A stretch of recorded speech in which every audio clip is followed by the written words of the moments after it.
नमस्कार दोस्तों, class 12th का इम्पोर्टेंट प्रश्न है गास प्रमेय, गास थ्योरम। गास प्रमेय के अनुसार किसी बंद पृष्ठ से गुजरने वाला संपूर्ण विद्युत फ्लक्स उस बंद पृष्ठ से गुजरने वाला संपूर्ण विद्युत फ्लक्स उस बंद पृष्ठ के अंदर निर्वात में उपस्थित कुल आवेश का 1/ε0 गुना होता है। यहाँ पर ε0 निर्वात की विद्युतशीलता है। यदि किसी बंद पृष्ठ के अंदर उपस्थित कुल आवेश Q हो तो गॉस प्रमेय से उस बंद पृष्ठ से गुजरने वाला संपूर्ण विद्युत फ्लक्स क्या हो जाएगा, phi E equal to integration E vector into D S vector equal to Q upon ε0। अब इसका निगमन कर लेते हैं। ये हो गया अपना गॉस थ्योरम।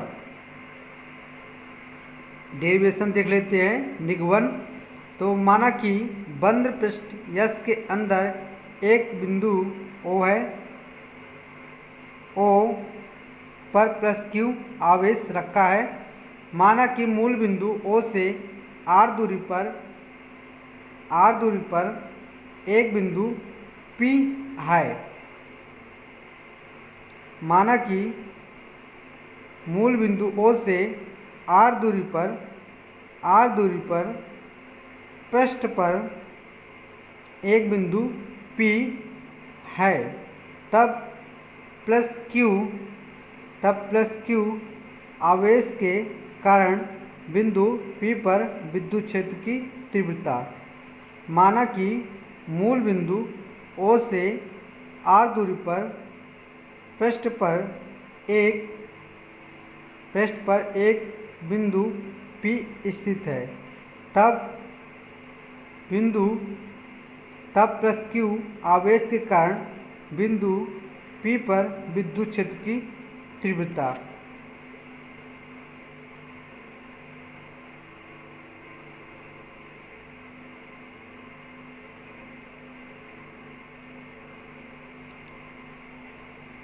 यही लिखा हुआ है। माना किसी बंद पृष्ठ यस के अंदर बिंदु O पर प्लस Q आवेश रखा है।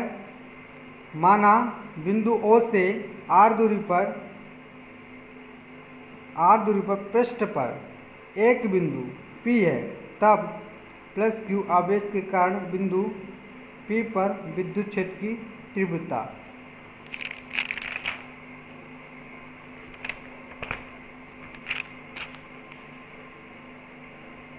E equal to 1/4 pi ε0 into Q upon R का स्क्वायर। इसकी जो दिशा है O P के अनुदिश है। देखिए,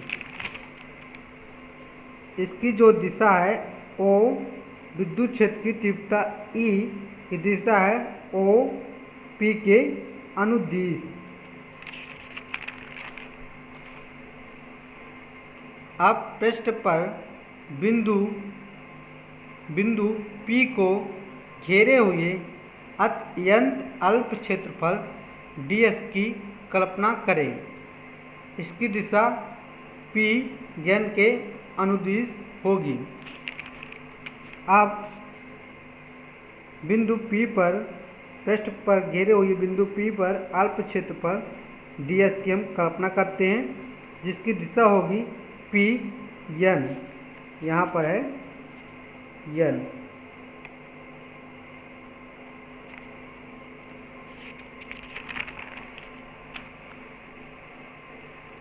तब अल्प क्षेत्रफल ds से गुजरने वाला विद्युत फ्लक्स अल्प क्षेत्रफल है, इसलिए यहाँ पे D लगा दिए।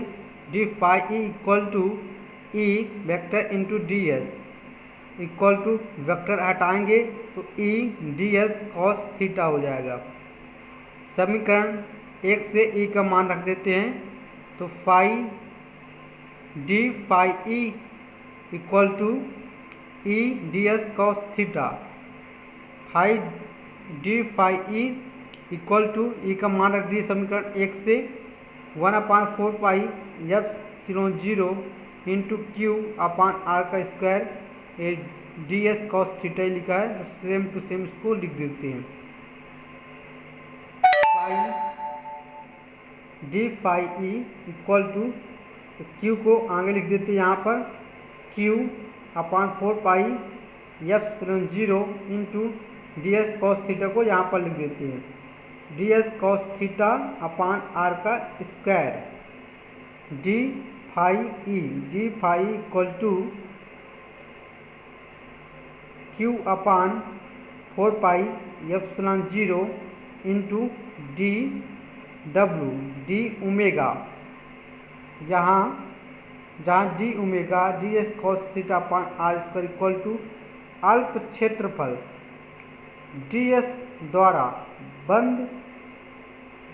बंद पृष्ठ बिंदु ओ पर आंतरिक घन कोण है।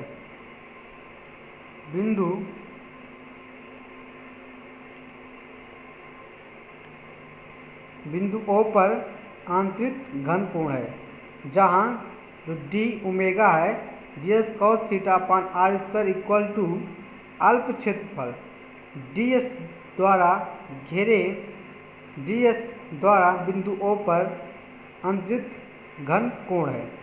अतः बंद पृष्ठ से गुजरने वाला संपूर्ण विद्युत फ्लक्स क्या है?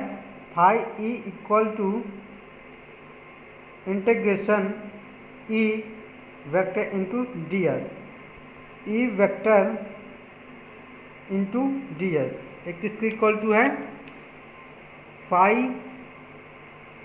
डी फाई ई के,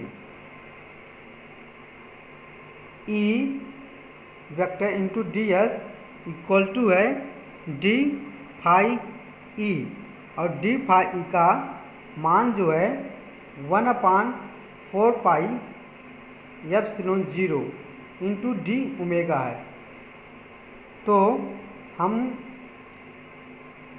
D phi equal to integration E vector into D S की जगह लिखेंगे Q upon 4 pi epsilon 0 D omega. तो फाई इक्वल टू इंटीग्रेशन इसकी जगह ई vector into D S vector की जगह लिखेंगे Q upon 4 pi epsilon 0 into D omega, वही लिख दिए। अब हम इसको पहले लिख लेते हैं, या इसको इस प्रकार लिखा जा सकता है phi E equal to Q upon 4 pi epsilon 0 integration D omega, इसको हम समीकरण 3 दे देते हैं। किंतु किसी बंद पृष्ठ द्वारा उसके अंदर स्थित किसी बिंदु पर अंतरित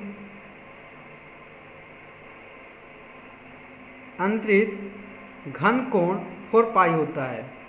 तो इसलिए integration D omega equal to 4 pi, तो समीकरण 3 में मान रख देते हैं। इंटीग्रेशन डी ओमेगा की जगह 4 पाई रख देते हैं। तो D phi E equal to 1 Q upon 4 pi epsilon 0 into इसकी जगह 4 पाई रख दिए। 4 पाई से 4 पाई कैंसिल, या फाई ई इक्वल टू बचा क्या? क्यू अपान एप्सिलॉन 0। यही अपना गॉस का प्रमेय है। यही